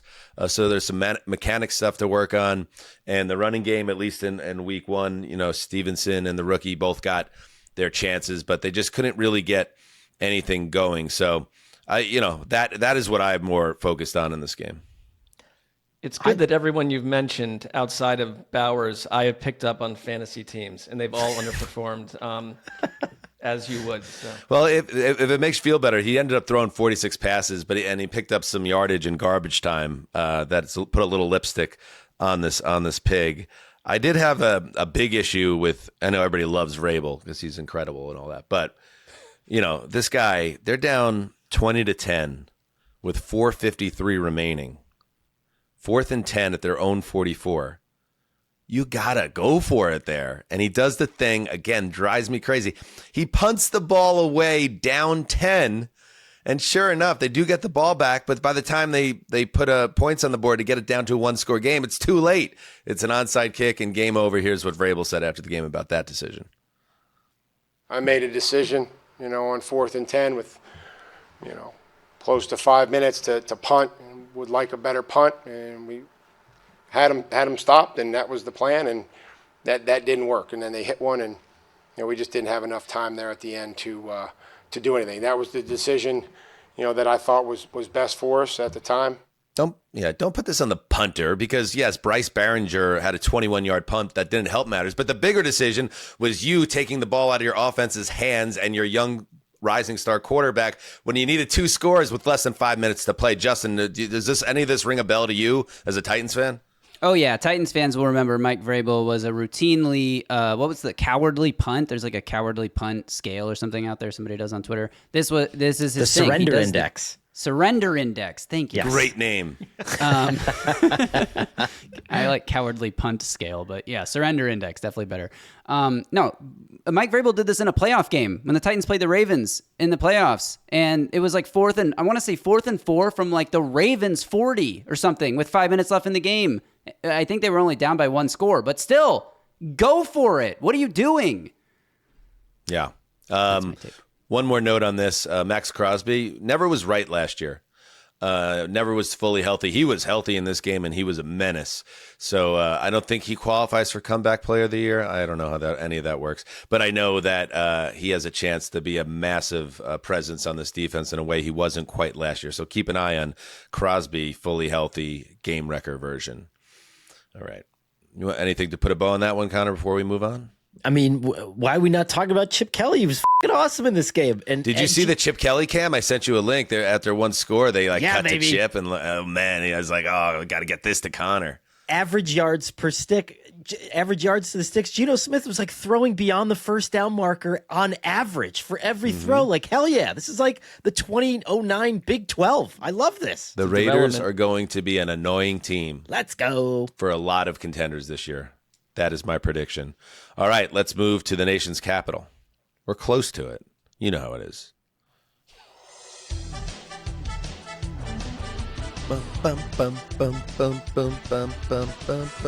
Yes, the Washington Commanders, they put themselves on the map with their superstar young quarterback Jaden Daniels last year on the way to the NFC title game. But it was their defense that was the real star in week one, shutting down Russell Wilson and the New York Giants in a 21-6 victory. The Commanders held New York to 3 points total on 2 trips inside the 5-yard line. Deebo Samuel scores in his Washington debut. And yes, even on a fairly quiet day from Jaden Daniels, the Commanders take care of their business. Connor, I don't know where you want to start on this. Russell Wilson, there's a lot of whispers and talk in New York after an uninspiring start for their offense, but Washington gets off on the right foot. Your friend, Russell Wilson. Best friend. Park friend. He's my park friend, Russell Wilson. If you could distill, I think, this game and the Giants' woes down to one thing, it was in the beginning of the second quarter, they had an illegal hands to face while they were driving to the end zone. And so they got a fresh set of downs at 1st and goal at the 1-yard line. And the first play that they call is a tackle eligible to their 5th-round pick out of Purdue, who, by the way, is not good enough to play on one of the worst offensive lines in football. Surprise, he can't get off the line. The Commanders pointed out and they cover it. On the second play, they leave him in as a bonus blocker, and they finally hand the ball to Cam Scatabo, which everyone was waiting for them to do. And then this 5th-round pick out of Purdue gets beat so bad that he gets knocked backwards into Cam Scatabo, and then they lose a yard. And then the third play, classic Russell Wilson, there's kind of a flood play designed to the right, but then Darius Slayton is on a loop over to the left, doesn't even look at him. Like, he's wide open, doesn't even turn his head over to see where he is. And then that was like the critical juncture where the Giants defense actually played well. I thought in spots their pass rush was really disciplined, and that's what led Jaden Daniels to look just meh, right? I mean, it just wasn't awesome. He was just kind of doing what he needed to do. They still had over 400 yards of offense. Right. I mean, I feel like it was like at pace where there wasn't anything that blew you away, but they picked up a bunch of first downs. They did what they needed to do. But I thought that the Giants were hanging on long enough that they should have been in this game, but it was not. Yeah, not to be. Just one game again, but that's one thing I was saying in the summer, kind of like this is a very tough schedule for the Giants, and how many 300 total yard Russell Wilson type games can Brian Daboll handle? And in this case, they had 231, which is pitiful, and that's like the pressure is only going to mount. Here's Daboll, who was naturally and expectedly besieged by reporters asking about the 1st-round pick quarterback that's just sitting on the bench right now. Will you consider starting Jackson next week? Yeah, look, we're going to get home, Pat. We're going to look at our game. Collectively, we all got to do better. So two more. Is it safe to say that Russell is still your starter? Yes. I mean, we're just right here after the game. I got confidence. We got to do better around overall, coaches, players, around everybody. So, we'll get focused and ready to go on Dallas. Brian, in fairness, you're not answering this. It sounds like you're not answering. Well, we're talking about after every game. I got confidence in Russ. So we're going to go back. We'll evaluate the tape. This game isn't on Russell Wilson. It's not on Russell Wilson. I want to make that clear. So I have confidence in Russ. We got to do a better job all the way around. I'm a little confused. My coach translator was kind of skitzing out on me a little bit because at one point I was like, oh, that sounds like he's starting start in week 2, but then he made some comments like, oh, no, that means he's going to keep Russell Wilson. It's probably more likely that he's going to keep Wilson, but it might come down to everything's on the line for Wilson in week 2. I think it's like I saw someone write, I believe it was The Athletic, that Dable wants to play dart in general. Like, let's grow a young quarterback and bring a new chapter to this team. Because what is sort of the purpose of Russell Wilson? But he wants them to be prepared. And you're like, to the point that their schedule is a nightmare. I think their offensive line is, without Andrew Thomas, it's like very problematic. Like, it's going to be a really rough and rugged ride for a rookie. So you're trying to manage like the personality and fame and lineage of Russell Wilson with the idea of like, can we just move on from this and get the rookie in here at some point? But when? It's going to swallow up Dable as long as this season goes on. That's the other part of it, right, Connor? Like, Dable, he's a human, Dable, right? And he knows, like, this is all these assholes are going to be asking me after every loss. For me, like, from a human standpoint, I'm like, I might just throw my hands up or go one of two ways. Throw my hands up and just say, you know what, I'm starting this kid because this is so annoying. Or you dig your feet in a little bit and you'd be like, no, just because you want me to start him, I won't do it. You could go that move too. That's how you get fired, though. Knowing him, that press conference, he probably felt the way that all of us feel like if you have to go get a glass of water in the middle of the night and your kids, you've asked them a million times to put the Legos away and you just fucking step on one of those things and you're about to just punch a hole in the wall. Like, that's where he was at temperature-wise, I'm guessing. Yeah, tough start for the G-men. Yeah, my New York friends, that thread, a lot of that summer optimism has now been tempered. But again, just 1 week. Just 1 week. All right, one more game. Let us head to the big chlorine tank. A new era in Jacksonville. Liam Cohen, new head coach, and he gets a game ball from Shad Khan, Jacksonville Jaguars owner, after a 26-10 win over the Carolina Panthers. Trevor Lawrence threw a touchdown pass. Travis Etienne had a big run and went for 143. And Jacksonville takes care of business. A nice start. A nice start for the Jaguars. And that's nice, Connor, because this is a team one of those teams that really could use a fast start, and they got it here. They could use a fast start. I'm not sure that they could use Travis Hunter. I think that they needed, I don't want to bring that up again, but I think that Liam Cohen did what he needed to do. He came in and he fixed the run game. He made sense of this offense. He got them into situations where he was getting the playmakers with the ball in their hands and room to run. Travis Hunter, that whole situation felt a little forced to me.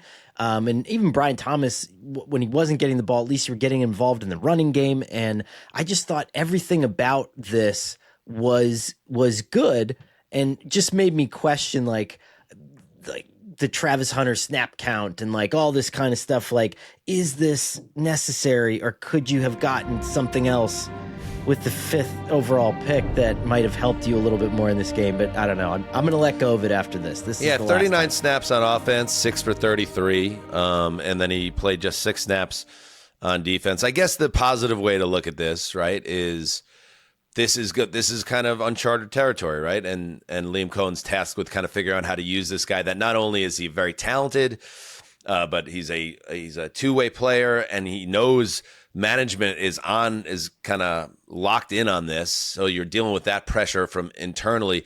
If they can win games while they figure out how to work this fantastically talented kid into both sides of the ball, like, that will work. Now, if they would have laid an egg today and you would have had those snap count numbers and the lack of an impact from Hunter, then you're going to be like, oh, what's going on here? But they could do it this way. They have time. I will say this. He is a fabulous kid. Like, when Brian Thomas scored, he was jumping around the sidelines like a kid at a candy store. He was electric. And I guess my only question is, and I could see both sides of it, why isn't he in the game, especially on defense at the end, when you know that Carolina's got to throw their way out of this situation, right? You're down, whatever it is, 16 points, and you have a quarterback, you have Dave Canales, you know that he knows how to throw the ball and to dial up passing plays. Why wouldn't you want conceivably your third best cornerback in the game? And if you're preserving him because you're worried he's going to get hurt, then I feel like that's a different, wouldn't you be feeling that way throughout the entirety of the season? I don't know. That was my one rub with it all. Well, I would say we've gone through all these games, and there is a dotting of like 5 or 6 future star rookie players who underperformed today. Like, I'm willing to let it be what it is today. Sure. I get what you're saying. I will say the most positive thing that I take from this is that what did Liam Cohen do for Tampa Bay before he departed? A, fix the quarterback or continue to maximize the quarterback in Baker Mayfield, but also corrected and turned the run game from pretty neutered to pretty powerful. And to see them run for 200 yards today and beat up Carolina's defense the way they did on the ground, like, that's how you last. That's how you grow. And that's great even for Trevor Lawrence, who we need to be a star. And I get that. But like, that's how a quarterback becomes put into a balanced offense, that you're ahead late in games and you're pounding people. Like, to see them do that and have Travis Etienne have that performance, like, that's a development to me. I'll wait on the Hunter thing just because it's thing, we all will. But especially with big time play, big playmakers. Sometimes you have to watch the game to see certain things. Like, he came this close to a potentially long touchdown where Trevor Lawrence, he had a step. Trevor Lawrence just underthrew him, and J.C. Horn made a beautiful one-handed interception. If he catches that ball and goes down the sideline for a 70-yard touchdown, we're having a totally different conversation today. So, yeah, the sample size is very small, and I think it's just kind of a fun subplot to watch. And to Jaguars fans out there, congratulations on your Week 1 victory. All right, that's it. Week 1 in the books. We have a Monday night game tomorrow night to tackle between the Vikings and Bears, and we'll be back in about 24 hours with that recap and then any of the news around the league. But until then, have a great evening, day, and do what you must. Heed the call.